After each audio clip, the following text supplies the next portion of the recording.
O direito à cidade. Esse é o tema do nosso programa.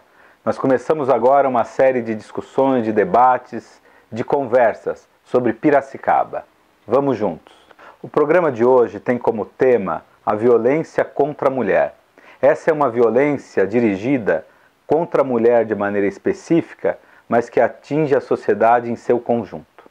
A questão da violência contra a mulher, ela não vai ser compreendida se não enfrentarmos, como se deve, o problema do machismo, de uma cultura machista.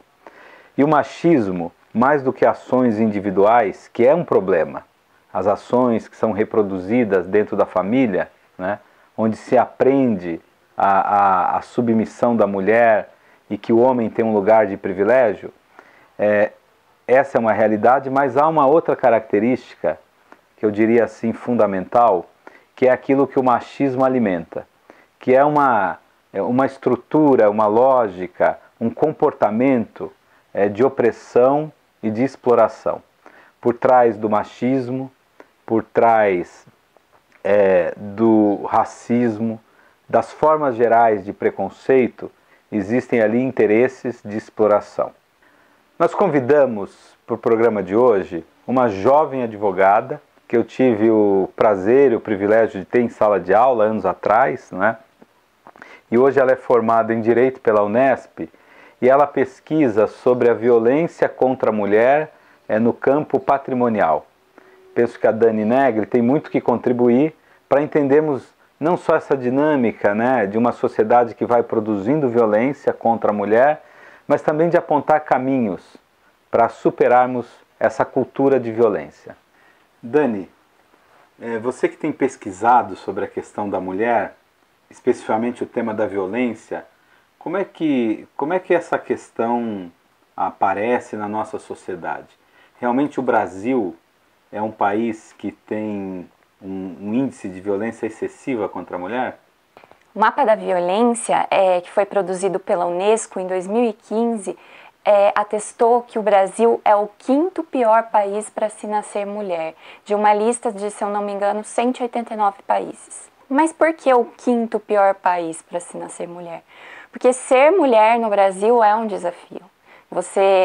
As mulheres sofrem diariamente violência não só física, como todo mundo pensa, né? Que a Lei Maria da Penha, né, fala sobre mulher que apanha.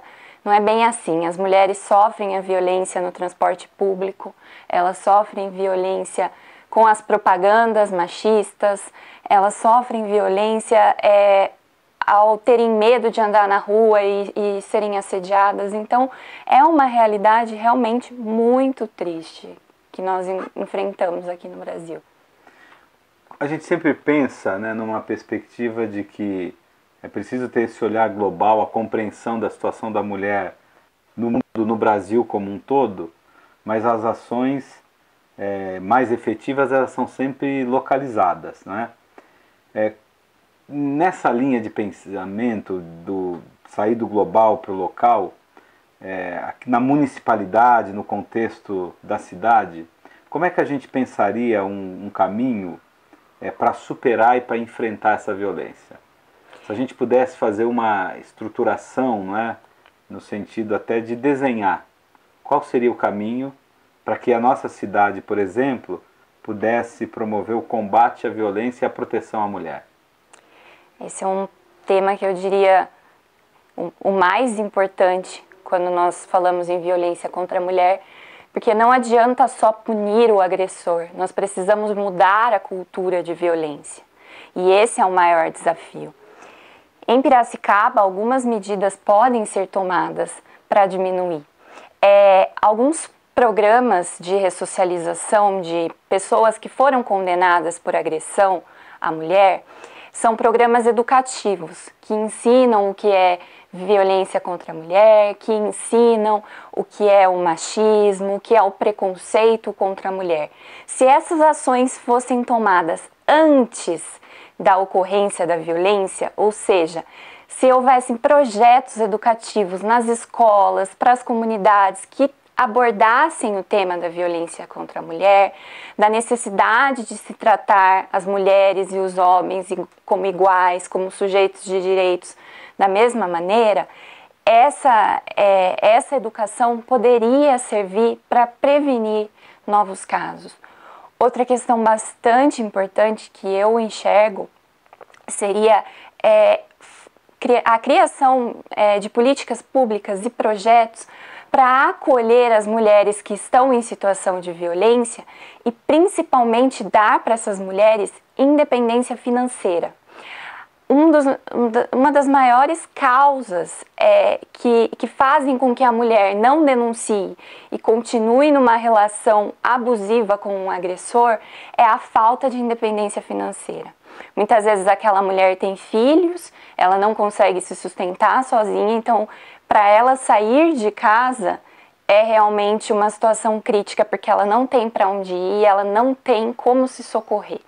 Então, existem projetos em São Paulo de parcerias com empresas que contratam mulheres em situação de violência, buscando realmente dar uma nova vida para essas mulheres, para que elas possam criar uma vida livre da violência, livre desses agressores. Eu acho que esses são os dois principais pontos. Também a questão da fiscalização, da orientação dos profissionais que vão atuar com violência doméstica, a orientação dos policiais militares de como proceder numa situação de violência doméstica, de como agir. Hoje nós temos já na cidade a Ronda Maria da Penha, que é muito importante, mas que precisaria ser ampliada para abarcar cada vez mais mulheres que têm medidas protetivas, e também as campanhas para estimular as mulheres que estão passando por essa situação a procurar ajuda, seja a ajuda psicológica, seja a ajuda por meio da denúncia, sejam as medidas protetivas. Seria muito importante que houvesse, de fato, uma colaboração entre todos os órgãos de proteção à mulher, a saúde, o SUS, o Ministério Público, a DDM, a Delegacia da Mulher, enfim, esse diálogo é muito importante. A Lei Maria da Penha foi um grande avanço na proteção dos direitos das mulheres, porque considera a violência contra a mulher uma violação de direitos humanos e define quais são as 5 modalidades de violência contra a mulher existentes. A violência física, a violência sexual, a violência moral, a violência patrimonial e a violência psicológica. Então, diferentemente do que todo mundo pensa, existem muitas formas de se cometer violência contra a mulher. E o que é uma tipificação? Por exemplo, feminicídio.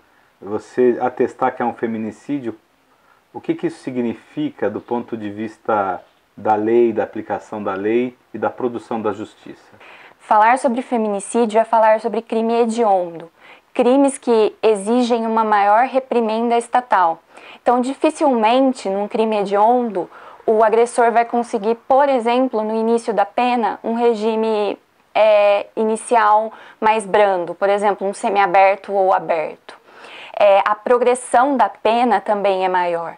O Estado reprova mais essas condutas consideradas como feminicídio, porque são considerados crimes que afrontam de maneira especial toda a dignidade da sociedade, toda a dignidade humana. E eu queria deixar um recado para todas as mulheres que estão assistindo esse vídeo. Se você é vítima de violência doméstica ou familiar, busque ajuda, denuncie, ligue no 180, procure uma delegacia de polícia. Esse tema da violência contra a mulher, que muito nos assusta, deve ser um tema enfrentado como central pelos governos, inclusive municipais. Eu entendo que o combate à violência começa na municipalidade. Como nós aprendemos aqui, é preciso a construção, a criação, a produção de políticas públicas que gerem uma nova cultura e que, principalmente nesse primeiro momento, consiga proteger as mulheres. Vamos juntos construir em Piracicaba uma realidade de uma cultura onde mulheres e homens tenham plenos direitos e possam viver as suas vidas com dignidade e livre de todo tipo de violência.